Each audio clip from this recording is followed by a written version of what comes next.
y'all wanna go way back. Check this out. Oh yeah.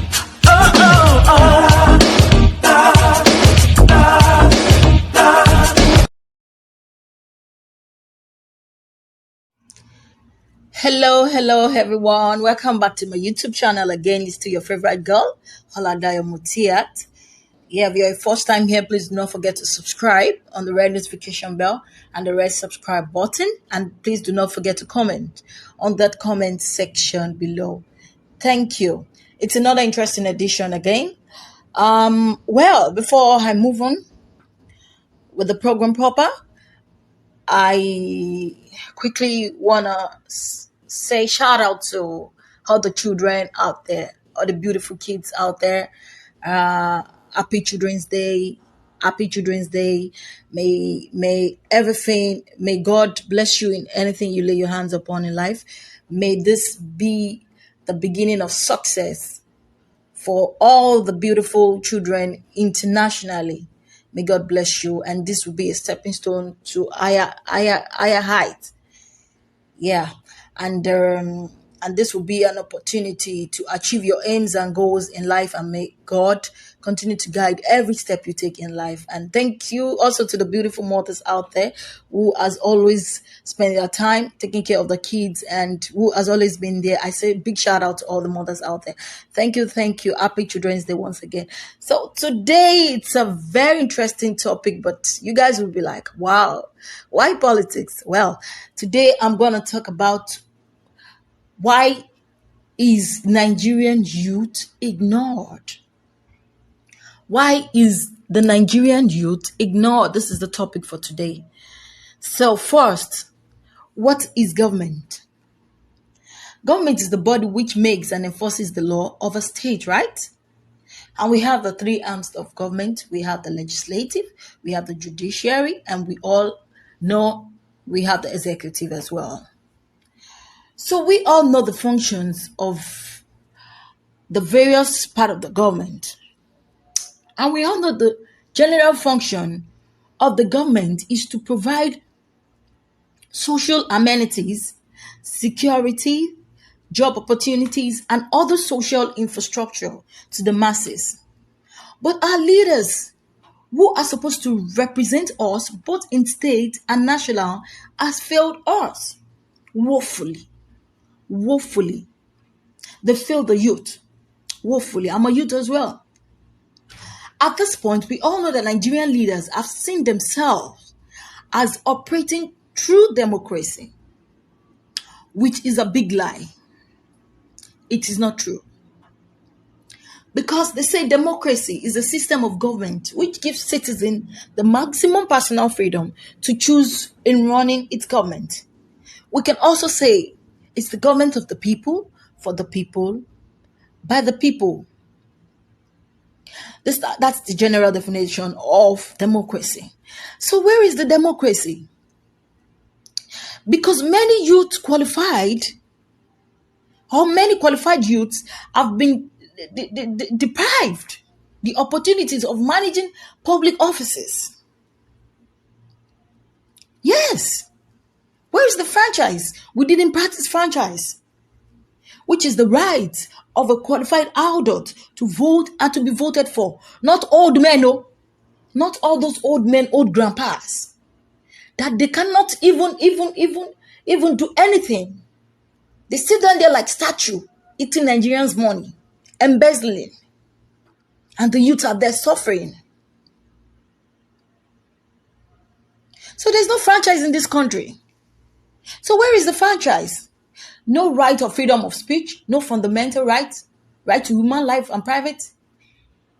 Where is it? The right to freedom is not available. And they call themselves governments. Who are they ruling? They're ruling themselves. I remember a one-time scholar, Abraham Lincoln, situates that democracy is the government of people, by the people, and for the people. But the question I want to ask is, is those our leaders never allowed or agreed with youth to have access or access the government? Why? Why didn't they allow the youth to have access or assessed the government in Nigeria of today? Youth have been silenced. Youth have been silenced by our leaders. Political victimization has been adopted as culture by leaders. No wonder the masses sees the government as an exploitative class antagonist. Yes, they never want them to do anything when it comes to participating in government. During election, it's the youth. They will all call to vote for them. And after the election, all the promises they promised to the youth, they will cut it off into waste bin. The money for empowerment and constituency briefing will channel into their private pockets, where the masses will be suffering. And they say Nigerian youth are lazy. You never give them opportunities. You never give them privileges. Even try, let them see. But those embezzling that money, those big fat fools, will never, with their big fat tummy, wouldn't want to leave that seat until they die. And yet they can't do anything. And yet they say Nigerian youth are lazy. There are a lot of graduates after serving their own country in pursuit of reasonable jobs. Nothing to show for it. There will be nothing to show for it. And before you know it, it's only side hustle they will be doing. I've seen a lot of graduates doing conductor.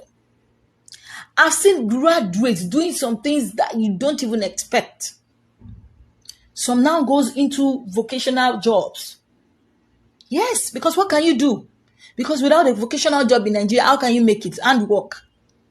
You see them, you see some graduates after graduating and after all, they carried all their certificate up and down, and if they've been rejected of their job or of this, they just sit down and they cannot steal. So they'll just go for vocational school, they'll go to vocational school, or some will just go and learn some jobs, some handwork. Yes, a lot of them. I've seen graduates learning mechanic. I've seen a graduate selling ice cream on the road. I've seen a graduate who is a conductor. I've seen a graduate who is a downfall driver. I've seen a lot of graduates making hair, doing fashion designing. At the end of the day, with their certificates, after wasted year, wasted time, wasted efforts. Are you with me? So political offices will be appointed to men who have clocked almost 70 to 80 years in age. My question is, does it mean that the youths are not qualified to run the day-to-day activities of the government in Nigeria? My people, the society can be better if everybody is given equal opportunity and rights to participate, social activities, franchise, and also voice out their minds. And you see these people, they form political talks. Yeah, they're the one who will gather these political talks. They'll give them guns. And, after everything boomerang, they'll still call the police to arrest them. They're using us. But they don't want to know. When the time of the election comes, it's the youth that will be in the polling booth. They'll be the INEC officials. They'll be there. They'll just pick some youth to work as INEC official. After that, the contract is terminated. After the election, the contract is terminated. They will never retain them in that office. No. This is too bad. They're only using us. So after they form their political talks, and after those ones have messed up everything, and it's boomerangs, they call the police to arrest them. NPA, Nigerian Police Force, to arrest them. They get arrested. And they are the one giving these hoodlums guns.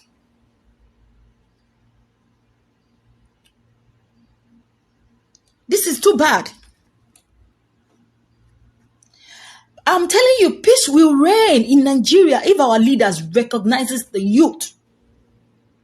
Because it's the youth that always stand when anything happens. Yes. It's the youth They have the spirit of sportsmanship in them. Is the youth. Never feel ashamed to stand for the truth. If not, the political inheritance will submerge this country. I'm telling you. And we will continue to be slave under them and ignorant. And sometimes we're going to get mentally retarded individuals. We become mentally retarded individuals if care is not taken. Which is true. The country is so frustrating. They frustrate everybody. Everybody is frustrated. The country doesn't even understand itself. And if we keep this system that we run on and on and on and on, it's never going to work. Let there be a real change. Let the youth get the power and see if it's going to change for good or not. Like Oba Oni of Ife, the king of Ife, he has spoken, and I would like you to hear what he has said. On the average, the age of each and every one of us here is between the bracket of 50 and about 60, early 60s. And anybody can challenge me if I'm wrong. Our dear country that has brought all of us together here, the youngest serving governor is only 46 years old. And we all know the demography of this country. The demography of this country is above 50 all the way to age of dependency is less than 30%. But between the age of 18 to under 40, we have them in numbers of more than 70%. And we're talking about security here. Who are the active participants whenever we have breakdown of law and order? It is the average age of 18 to 39. And that's the truth. Are they ghosts? Are they invisible? The answer is no.